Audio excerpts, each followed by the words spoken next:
नमस्कार, बहुत स्वागत है आप सभी का। न्यूज नेशन देख रहे हैं आप। आपके साथ मैं हूं अमृता गर्ग और शुरुआत बड़ी खबर के साथ, जहां महायुद्ध के बीच शांति की बड़ी पहल। ईरान अमेरिका में गुप्त बातचीत की खबर सामने आई है। 45 दिनों के अस्थायी युद्ध विराम पर चर्चा की खबर है।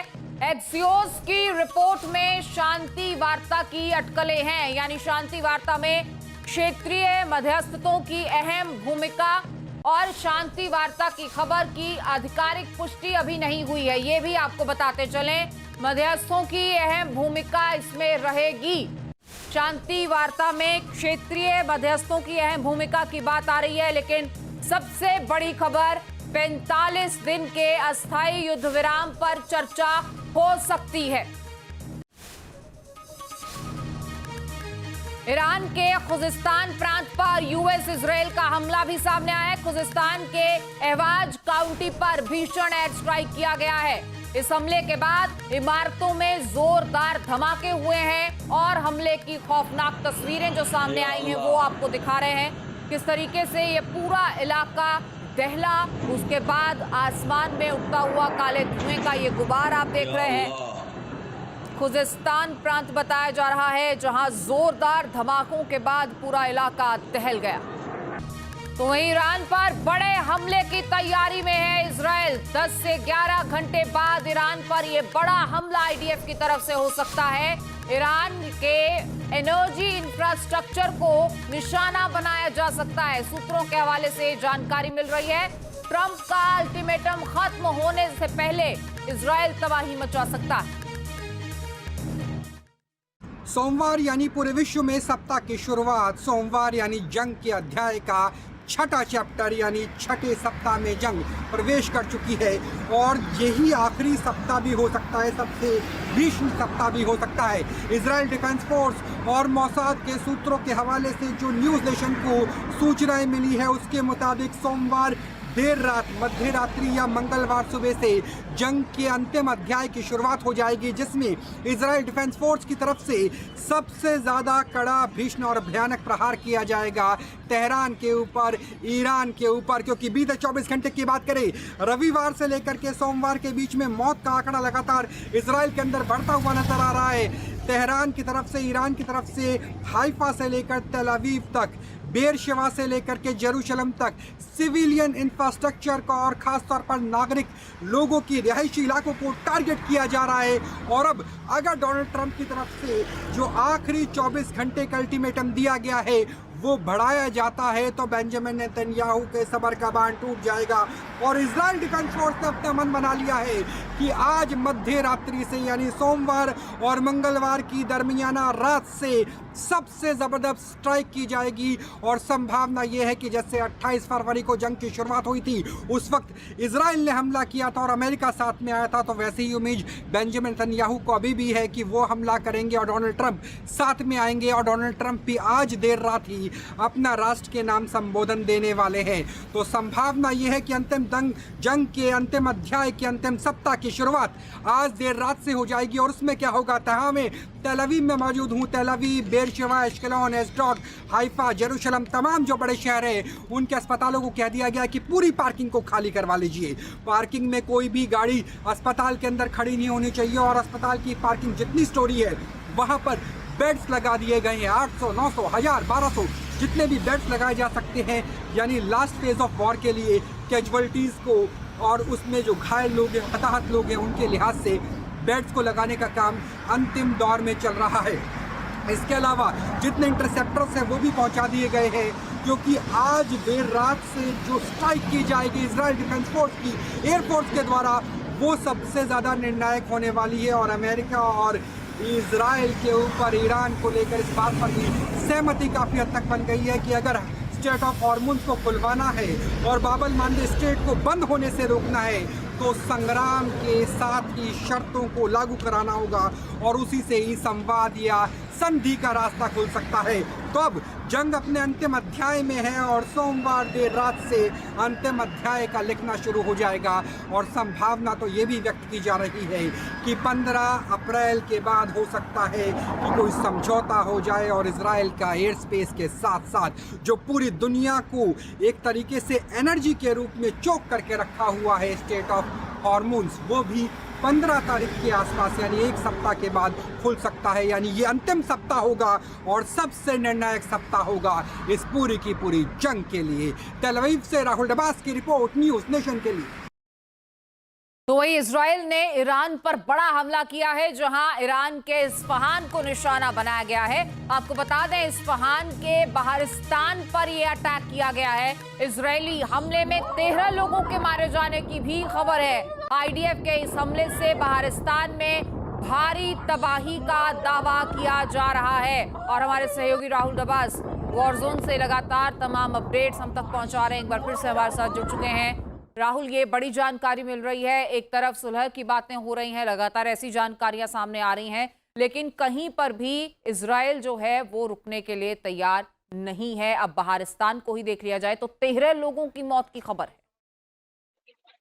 देखिए, ना इजराइल रुकने को तैयार है और ना ही ईरान रुकने को तैयार है। रुकने को तैयार केवल अमेरिका नजर आता है, और वो भी आधे अधूरे मन के साथ, क्योंकि जिस तरीके से पायलट को कैप्चर करने के बाद ऑपरेशन छेड़ा गया, ग्राउंड ऑपरेशन के बाद अपने पायलट को निकाल के ले जाते हैं डोनाल्ड ट्रंप और फिर ट्वीट करते हैं और ऐसी अभद्र भाषा का इस्तेमाल करते हैं जो शायद आज से पहले वर्ल्ड वॉर के टाइम पे भी किसी वर्ल्ड लीडर ने इस्तेमाल नहीं की होगी। और उसके बाद कहते हैं कि समझौता कर लीजिए, संधि कर लीजिए, हमारे शर्तों पे मान जाइए। तो ऐसी स्थिति में तेहरान शर्तों पे मानता हुआ नजर नहीं आता। तेहरान की तरफ से यानी ईरान की तरफ से भी बीती रात बड़ा हमला किया गया था। हाइफा पर कई लोगों की मौत हो चुकी है।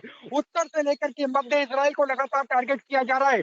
जहां मैं मौजूद हूं, तेल अवीव, सुबह से 3 बार सायरन बज चुका है, तो जंग जरूर जारी है तेल अवीव और तेहरान के बीच में। यानी ईरान और इजराइल दोनों ही झुकने के लिए तैयार नहीं है। हालांकि डोनाल्ड ट्रंप को लगता है कि वो अपनी जिस तरीके से कहा जा रहा है अल्टीमेटम 48 घंटे 24 घंटे के बढ़ा करके बातचीत की टेबल पर ले आएंगे, इसकी संभावना भी बहुत कम है। यही वजह है कि जो हमारे सोर्सेज बता रहे हैं कि ये वीक सबसे ज्यादा इंटेंस होने वाला है वॉरफेयर के लिहाज से, और उसके बाद हो सकता है कि शक्ति के दम पर ही संधि को और संग्राम के दम पर ही शांति के लिए विवश किया जा सके दोनों ही पक्षों को। बिल्कुल, जाहिर तौर पर राहुल आप बने रहिए हमारे साथ, आपके पास मैं लौटूंगी अन्य सवालों के साथ। फिलहाल देखिए, अमेरिका और इजराइल ईरान के कई शहरों पर लगातार ताबड़तोड़ स्ट्राइक कर रहे हैं और सबसे ज्यादा बम तो तेहरान में गिराए गए। सीरियल अटैक की वजह से IRGC और बासिज फोर्स के कई ठिकाने तबाह हुए हैं और साथ ही बैलिस्टिक मिसाइल लॉन्चर साइट्स और ड्रोन बेस को भी बर्बाद कर दिया गया है। देखिए,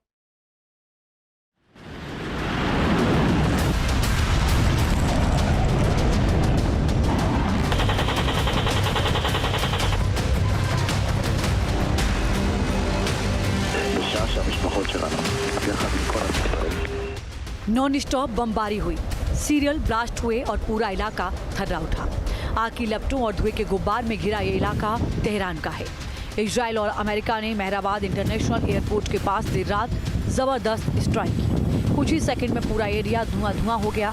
अचानक हुए हमलों की वजह से लोग दहशत में आ गए।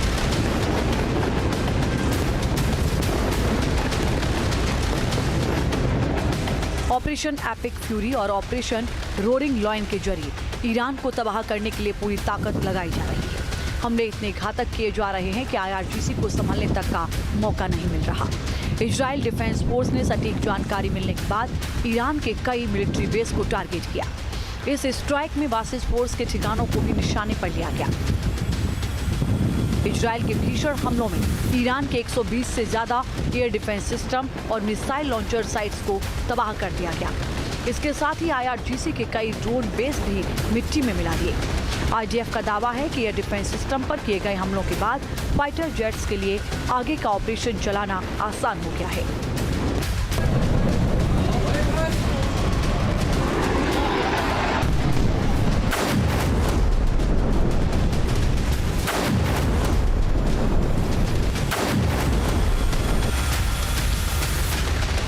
इजरायली वायुसेना ने ईरान में एक ट्रक को तबाह कर दिया।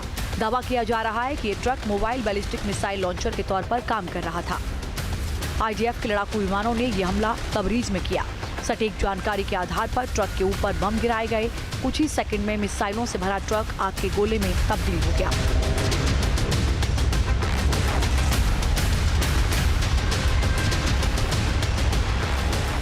IDF का दावा है कि उसकी घातक स्ट्राइक की वजह से इजराइल की धरती पर होने वाले एक बड़े हमले को नाकाम कर दिया गया।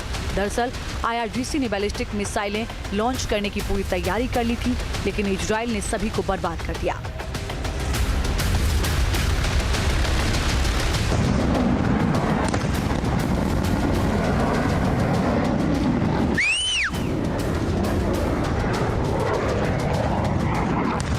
इजराइल के अलावा अमेरिका की ओर से भी ईरान को लगातार दहलाया जा रहा है।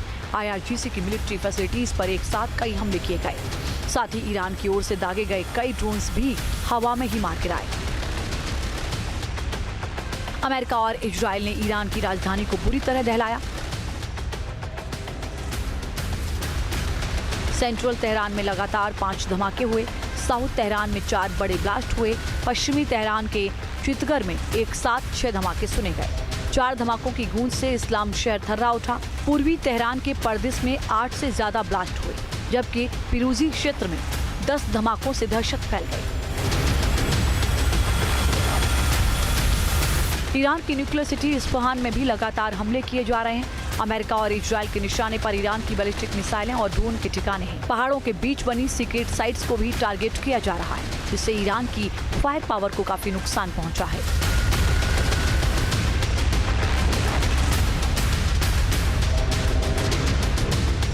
जंग की शुरुआत से ही इस्फहान पर काफी घातक हमले किए गए हैं, जिससे IRGC को तगड़ा झटका लगा है।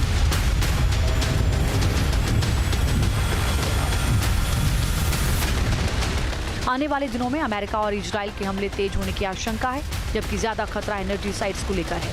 इसीलिए ईरान भी जवाबी हमले की धमकी दे रहा है, यानी माइंड गेम के जरिए दुश्मन के खिलाफ आक्रामकता दिखाई जा रही है।